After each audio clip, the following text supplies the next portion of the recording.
welcome back to my channel Success Teaching with Vlogs. Today I want to tell about the topic preposition. So আজ আমি তাহলে preposition নিয়ে আলোচনা করছি. Let's start. At first we will know what is preposition. প্রথমেই আমরা তাহলে জানব preposition কাকে বলে. What is preposition? A preposition is a word used before a noun or a pronoun to show its relation with other words in the sentence. তার মানে preposition এমন একটি শব্দ যা কোনো নাউন ও প্রোনাউনের আগে বসে বাক্যের অন্যান্য শব্দগুলির সঙ্গে একটা সম্বন্ধ স্থাপন করে, একটা রিলেশন তৈরি করে। এটাই হলো প্রিপোজিশন। এক্সাম্পল দিলেই বোঝা যাবে। As for example, come to me, আমার কাছে এসো। এই যে টুটা হলো প্রিপোজিশন। দ্য মেইন প্রিপোজিশনস আর, প্রধান যে প্রিপোজিশনগুলো আছে সেগুলো একটুখানি দেখা যাক। In, into, within, to, towards, with, by, from, on, upon, above, over, between, among, down, below, for, of, at, under, about, etcetera. এরকম প্রচুর প্রিপোজিশন আছে, আমি তার কয়েকটা শুধু বললাম। The use or the rules, অর্থাৎ প্রিপোজিশন কীভাবে ইউজ করব সেটার নিয়মটা একটুখানি দেখি। A preposition always takes a noun or a pronoun as an object in a sentence. No preposition can be used in a sentence without an object. বাক্যে কিন্তু preposition বসলে একটি নাউন বা প্রোনাউন অবশ্যই কর্ম হিসাবে বসাতে হবে।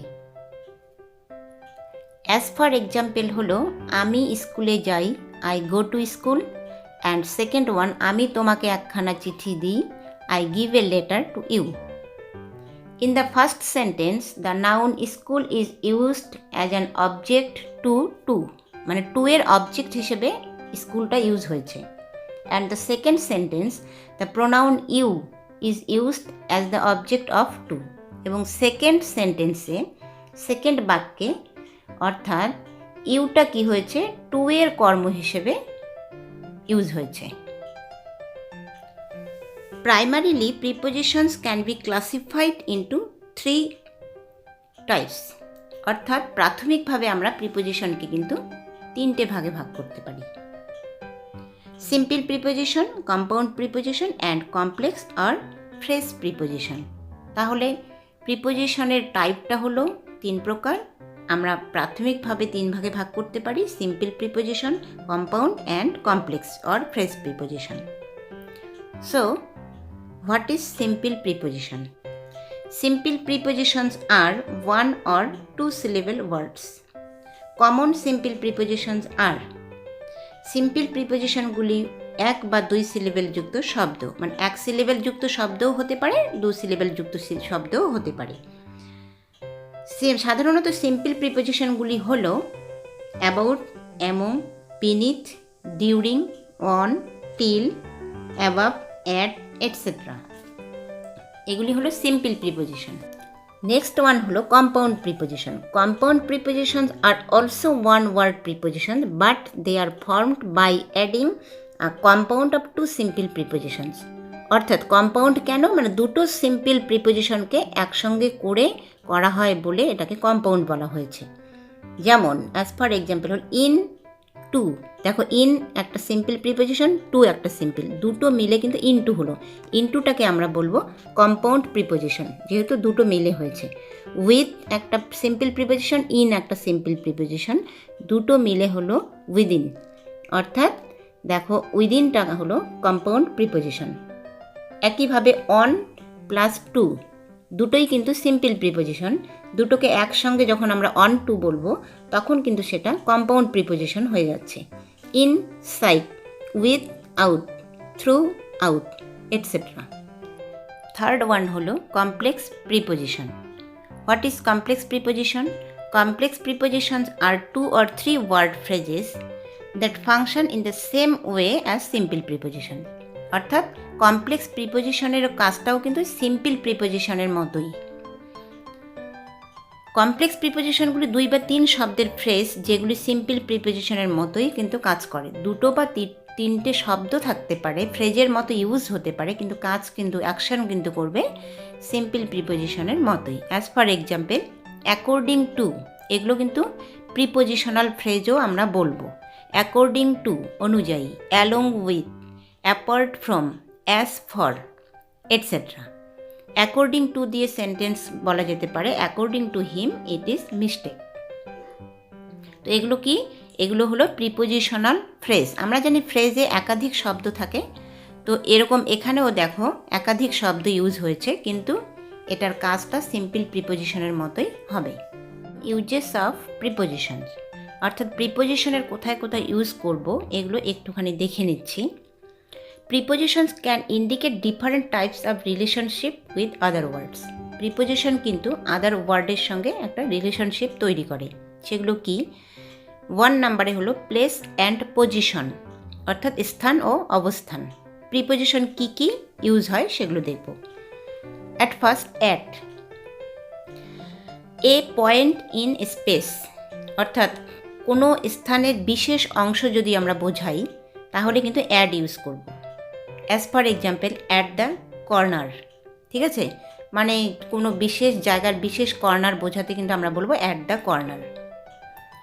এ লেস নোন ভিলেজ, টাউন, অর্থাৎ আমরা যদি বলি অ্যাট কলকাতা, ঠিক আছে, তার মানে এই বিশেষ একটা টাউনকে কিন্তু বোঝানো হলো at Kolkata. Or point in a map, কোনো মানচিত্রের বিন্দু দেখাতে। At school, at college, at house, ধরো কোনো একটা ম্যাপ, সেই ম্যাপের মধ্যে বিশেষ কোনো কলেজ আমরা দেখাচ্ছি, তখন কিন্তু অ্যাট তার আগে অ্যাট বসাবো। At school, at college, etcetera. Names of buildings, public places, ঠিক আছে, বিল্ডিং এবং পাবলিক প্লেসের নামের আগেও কিন্তু আমরা অ্যাট বসাবো। অ্যাট দ্য ভিক্টোরিয়া মেমোরিয়াল, তোমরা প্রত্যেকে জানো ভিক্টোরিয়া কলকাতায় আছে, তো at the Victoria Memorial. At the Taj Mahal. একইভাবে ইনের ইউজটা দেখব, large town, district, country, etcetera. অর্থাৎ in Kolkata, in New York বলা যেতে পারে।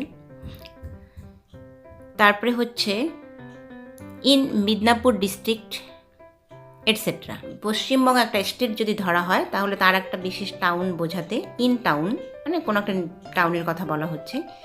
In the street, in the news paper, কোনো একটি বড় এলাকার স্থানের মধ্যে বিশেষ বিন্দু বা স্থান বোঝাতে, এটসেট্রা। নেক্সট হলো অন, পজিশন টাচিং সারফেস, কোনো তল ছুঁয়ে থাকা অবস্থান বোঝাতে। তোমরা জানো অন আমরা ইউজ করি যেটাকে কোনো কিছুকে টাচ করে থাকা, ঠিক আছে। অন মানে উপরে বোঝাতে, কিন্তু সেটা কিন্তু টাচ করে থাকবে। On the table, on the wall, প্রত্যেকটাই টাচ করে আছে। On the blackboard. Preposition before page, এই যে বইয়ের যে পাতা সেটার পেজের কথা আমরা বলি, তো তার আগেও কিন্তু অন ইউজ হয়।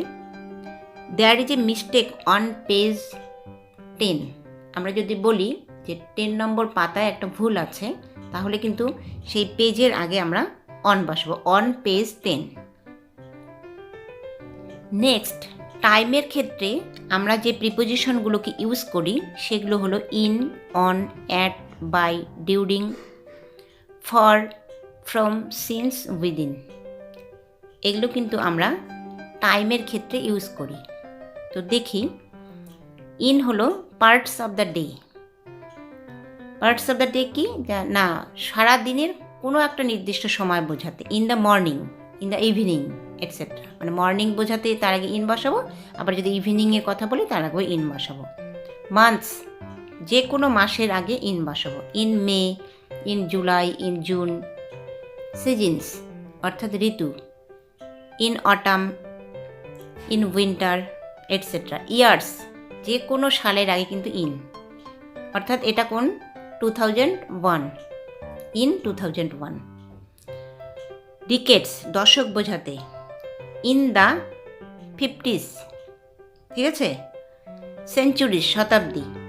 In the 20th century, in the 21st century, etc.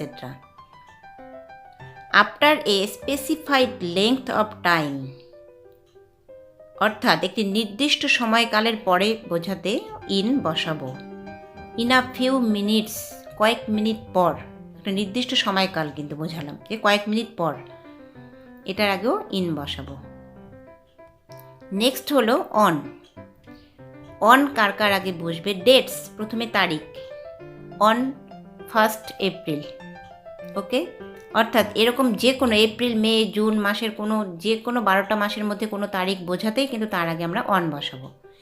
Days of the week, উইকের কোনো ডেজ বোঝাতে, উইকে কটা ডেজ থাকে? 7টা, সানডে টু স্যাটারডে, কিন্তু যে কোনো একটা ডেজ যদি আমরা উল্লেখ করি তাহলে কিন্তু তার আগে অন বসাবো, অর্থাৎ on Monday, on Saturday, etcetera. Specific days এবং বিশেষ কোনো দিন, অন আ সানি ডে। আমরা যদি বলি যে না, বিশেষ রৌদ্রোজ্জ্বল দিন, অন আ সানি ডে, তাহলে এই যে বিশেষ দিন বোঝালাম। অন গুড ফ্রাইডে, এটা বলতে পারি। নেক্সট ওয়ান হলো অ্যাট। ক্লক টাইম, যেমন ঘড়ির সময় বোঝাতে আমরা অ্যাট বসাবো। At 1 PM, at 12 o'clock, etcetera. Parts of the day, দিনের বিশেষ সময়, at night, at dawn, at noon, দিনের প্রত্যেকটা সময়ের আগে কিন্তু আমরা অ্যাট বসাবো। পার্টিকুলার এজ, অ্যাট 16, অ্যাট 11, এই যেরকম কারো বয়স বোঝাতে। হলিডেজ, ছুটির দিন, at Christmas, at the weekend, etcetera. Next হলো ফর। লেংথ অফ টাইম, সময়কাল। ফর আ উইক, এক সপ্তাহের জন্য। ফর এ ফিউ ডেজ, কয়েক দিনের জন্য। অর্থাৎ এরকম সময়কাল বোঝাতেও কিন্তু আমরা তার আগে ফর বসাবো। From or from to, the time at which something starts, কোনো নির্দিষ্ট সময় কিছু শুরু হয়েছে বোঝাতে।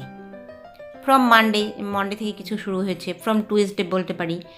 ফ্রম 1960 টু 1978, অর্থাৎ 1960 থেকে শুরু হয়ে 1978 পর্যন্ত হয়েছে কিছু, সেটা ফ্রম টু বসবে।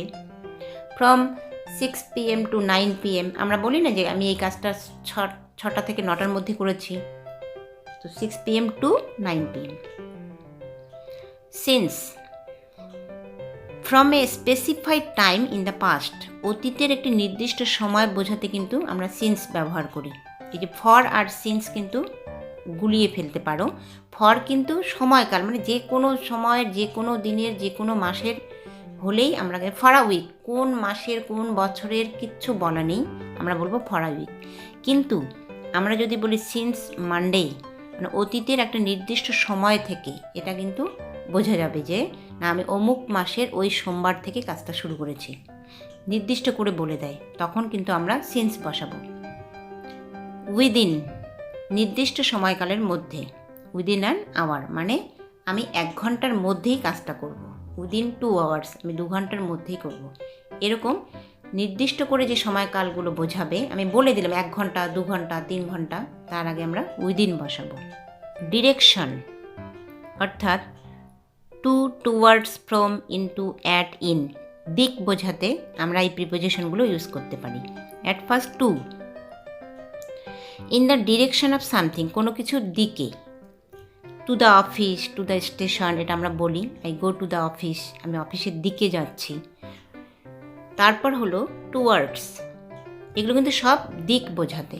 টুয়ার্ডস হলো in the direction of a particular point, specially in quickness, অর্থাৎ বিশেষত দ্রুত, মানে কোনো কাজ আমি তাড়াতাড়ি করব, কোনো বিশেষ বিন্দুর দিকে গতিশীল বোঝাতে, সেটা যদি তাড়াতাড়ি বোঝায়।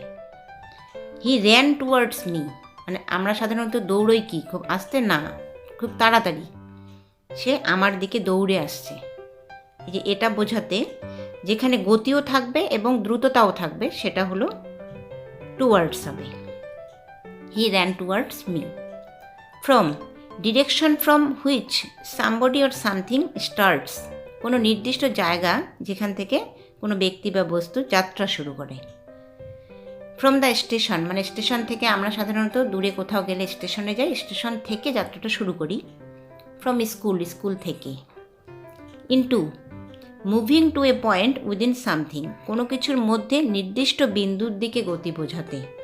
অর্থাৎ into the pond, into the water, মানে এই জলের মধ্যে, পুকুরের মধ্যে, কোনো কিছুর মধ্যে নির্দিষ্ট বিন্দুর দিকে গতি বোঝাতে। এটা কিন্তু হচ্ছে ইনটু বোঝাবে। নেক্সট হলো অ্যাট, থ্রোয়িং সামথিং টুয়ার্ডস, মানে কোনো কিছুর দিকে নিক্ষেপ করলে। Threw Stones at the dog, the boys threw Stones at the dog, অর্থাৎ বালকগুলি এই কুকুরটির দিকে পাথর ছুটছে। এই যে কোনো কিছুর দিকে নিক্ষেপ করলে, পাথরটা কার দিকে ছুটছে? কুকুরটির দিকে, অর্থাৎ এখানে আমরা অ্যাট বসাবো, at the dog. In, towards geographical direction, আর জিওগ্রাফিক্যাল ডিরেকশনের বোঝালে কিন্তু আবার ইন বসাবো। In the east, in the south, এগুলো কি সব জিওগ্রাফিক্যাল, তো সেই জন্যই ভৌগোলিক দিক নির্দেশ করতে কিন্তু আমরা ইন বসাবো। তাহলে in the east, in the south, in the north, etcetera. Some important use of on, অনের কিছু ইম্পর্টেন্ট ইউজ আমি বলছি। ফার্স্ট ওয়ান হলো ইন্ডিকেটিং টপিক্স, প্রসঙ্গে। He writes on Milton. Next হলো food taken regularly, cows live on grass, we live on rice, এগুলো কিন্তু important example. Some important use of of, এবারে অফের কিছু ইম্পর্টেন্ট ইউজ আমরা দেখছি। First, origin. He is a man of Indian origin, অর্থাৎ এই অরিজিন বোঝাতে, উৎস বা জন্মস্থান বোঝাতে কিন্তু অফ ইউজ করা হয়। ক্রিয়েশন, সৃষ্টি। It is a statue of Ramkinkar, এটা একটা রামকিঙ্করের স্ট্যাচু, এটা বোঝাতেও কিন্তু ক্রিয়েশন অর্থাৎ সৃষ্টি বোঝাতেও অফ ইউজ করা হয়।